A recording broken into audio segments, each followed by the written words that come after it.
Dear participants, in our first part of our module on branding and digital marketing, we had covered the basics about these two topics. In the second part, we shall go in for strategizing about how to create a digital marketing strategy, what are the types of digital marketing, and what are the considerations which we need to take into account to create an effective digital marketing strategy. Types of digital marketing approaches. Basically, there are two types of digital marketing approaches. One is called pull digital marketing and the second is push digital marketing. When we talk of pull digital marketing, it aims to encourage consumers to come to you by visiting your business or making a call to action. You are pulling them to yourself. Common examples are websites and other internet based mediums. For example, pull marketing is often called inbound marketing. Now, push marketing is you are pushing the marketing information directly to your customers. Common examples would be SMS, email, RSS that target the customer with a customized message. So, push marketing is also called outbound marketing. These are two generic divisions of digital marketing. Then if we are going in for a digital marketing strategy for our product or service as an entrepreneur, there are certain marketing facts we should be aware about. It is not something which is limited in scope as compared to traditional marketing. The complete scope of marketing is practiced on internet. Products and services are positioned in the same way, they are promoted, they are purchased, they are distributed and they are serviced. In fact, nowadays if you buy say a refrigerator and there is some fault in it, you call your service center, they will say you put this complaint on the internet or through a contact number, which is a call center number. So, effectively servicing has shifted to digital marketing techniques. Distribution, you want to buy something, Amazon, you go to the Amazon website, you place your order, it reaches you. A lot of purchasing, lot of distribution is going online. So, all aspects of traditional marketing are being practiced in a much better way on internet. It provides clients with more diversity, more influence, more power. The choice is enormous now with you. You want to buy anything in any country, you can place an order. You have much more influence in making your own decision. The limited scope while going to a traditional wholesaler somewhere or a retailer somewhere is not binding you today. You can make your choice as you want. Then digital marketing, it has opened new ways of selling for brands, new products and services to sell and new markets to which they can sell. So, these are some of the aspects. Parallelly, we should also understand that most of the companies are not going in for digital marketing singly. They are using it in conjunction with traditional marketing, even though certain firms which are totally based upon digital media, they operate singly. Most of them are going in for a joint kind of a campaign. So, it has become a very powerful tool in building, promoting or repositioning the brands. Some other facts which we need to ponder on before going in for the formulation of our digital marketing strategy is that the strategy is to address a business challenge or to build and promote a brand or fulfill any other business objective. So, effective strategy involves making a series of well informed decisions about how the brand, product or service should be promoted. Those decisions are very important. How do you want to go about promoting a brand, your product or your service? That should be decided before you start making a digital strategy. Decisions required before strategizing include means to add value, differentiation from competitors, geographic area to be covered, target market, etc. Each of these choices will result in a vastly different strategic direction. So, to make these decisions, a strategist must understand the context in which the brand operates. Now, how do we understand that context? That is understood through conducting a situational analysis. What is situational analysis? Basically, it involves analyzing 4 parts in your market. First is the environment in which your brand would operate. So, each brand will have a specific environment that it needs to consider, and that environment will be based upon the type of product or service it produces. When we talk of brand environment, it will consider the political environment in that market, the economic environment, the social environment, technological environment, legal environment, and the environmental influences to identify a clear set of considerations relevant to the marketing strategy. For example, we talk of certain American food chains, KFC or McDonald's.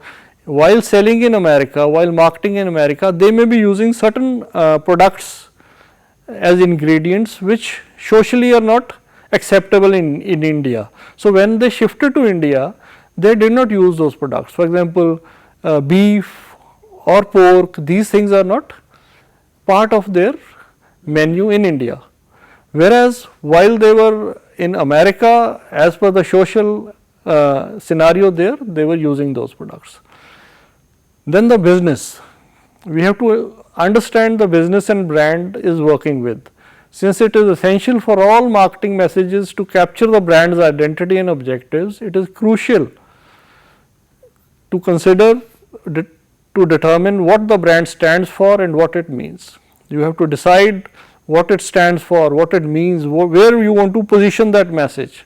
Clarity is required on what that message would, what your brand would make people associate it with, what are the ideas, the emotions, the benefits which people would feel will incur to them once they associate with your brand. So, that is what we call as its unique selling proposition. What is that uniqueness in your brand which will push people to your purchasing of your brand. Then the customers also have to be analyzed. Online data analytics helps in getting a good illustration of how people behave on the company's website before they get converted to consumers. Other forms of market research will also help you establish this, and that would be through offline channels. Then you need to analyze your competitors, who else is marketing to the company's potential customers, what they offer and how they can be challenged or how the company can learn from them. After you have done this situational analysis, then you can go in for a digital marketing strategy. And while preparing a digital marketing strategy, the issues which an organization should be aware of when creating and implementing it include context. What is context? It is the first step in crafting a successful strategy, and it involves examining the context of the organization and the various stakeholders, in which context it is operating and how is it likely to change in the future. Who are you? What does your brand matter?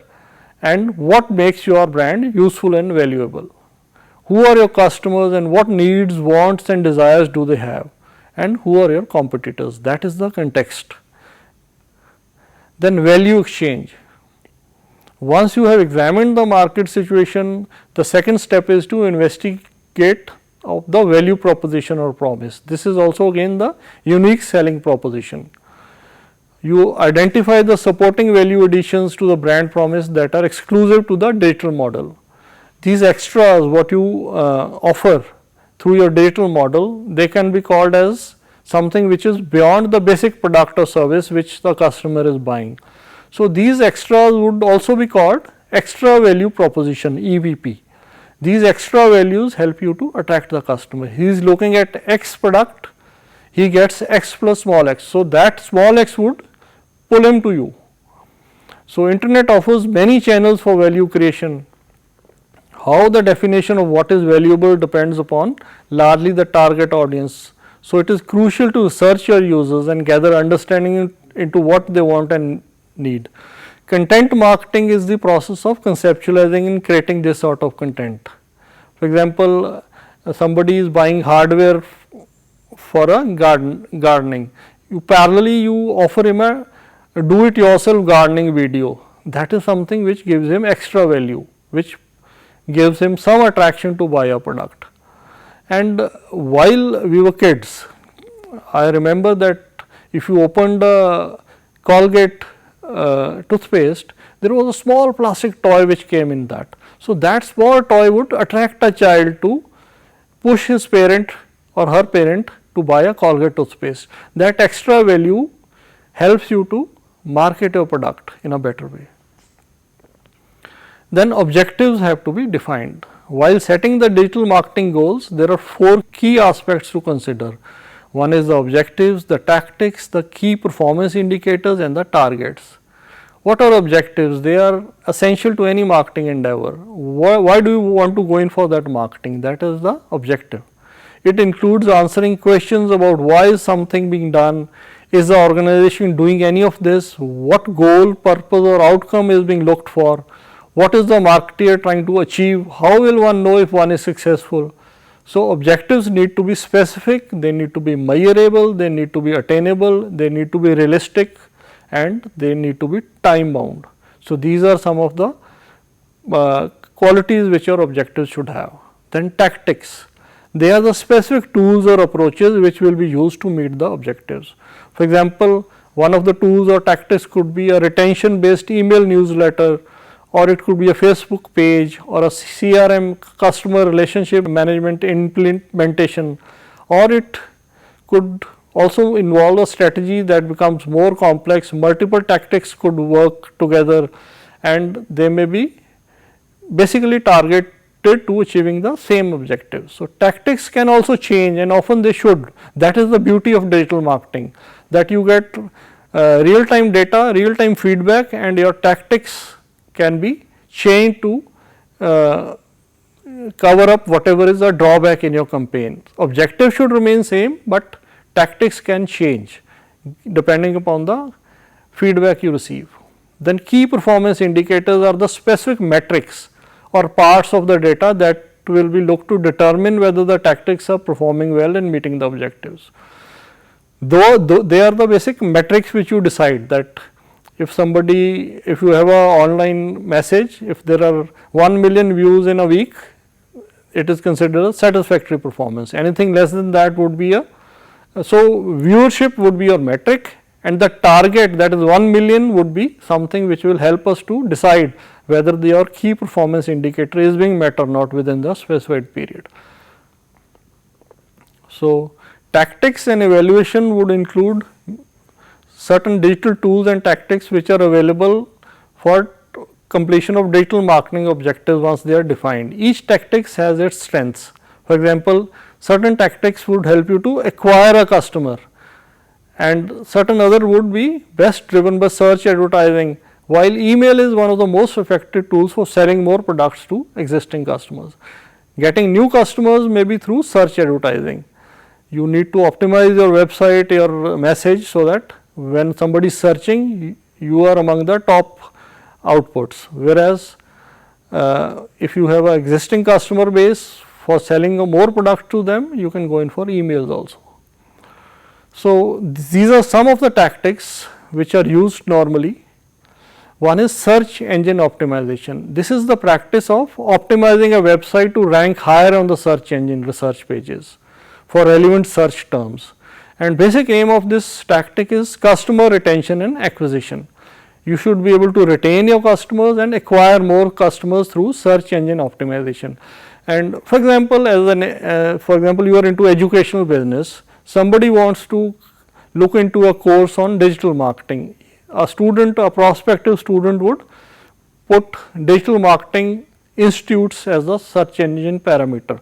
If your startup, your industry or your organization pops up at the top, that shows that search engine optimization is doing a good job for you, and it will help you to retain existing customers and acquire new customers. Then search advertising.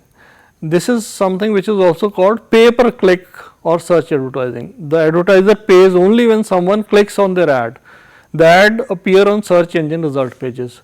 If there is an ad which you put on the search engine page, if somebody is actually viewing it, you pay for it. If they are not viewing it, you need not pay anything. So, that is cost effective. And basic aim again is to push sales, retain customers and acquire new customers. So, it is keyword based again, that is its beauty, and ad will come up in response to a search terms which are entered by the consumer. So, it plays the role in sales, it helps you acquire new customers and it helps you to retain new customers.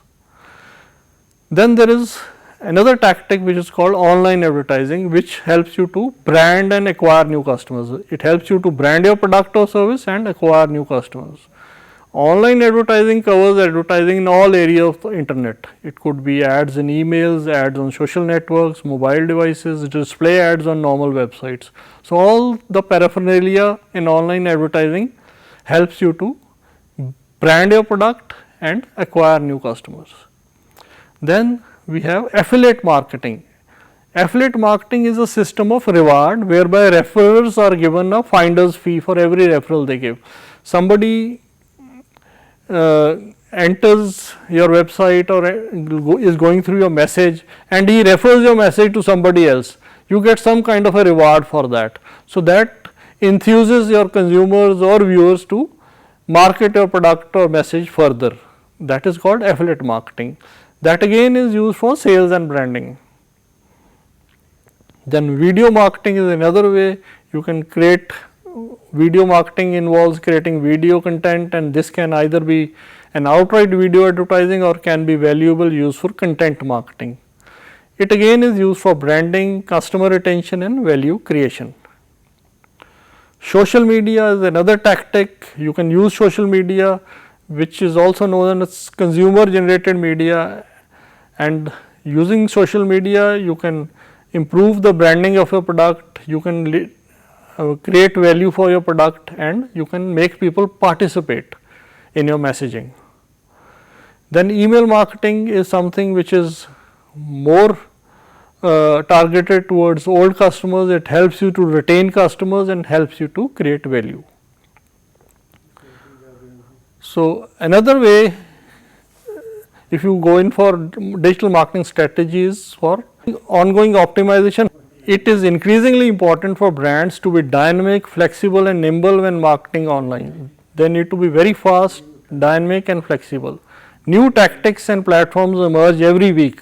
Consumers' behavior also changes very fast nowadays. So, ongoing optimization helps you to cut through the clutter and connect with the customers in the original and meaningful way. This process is very important so that you remain relevant and you are able to put across your message. So, digital marketing strategy should be iterative, innovative and open to evolution. Thank you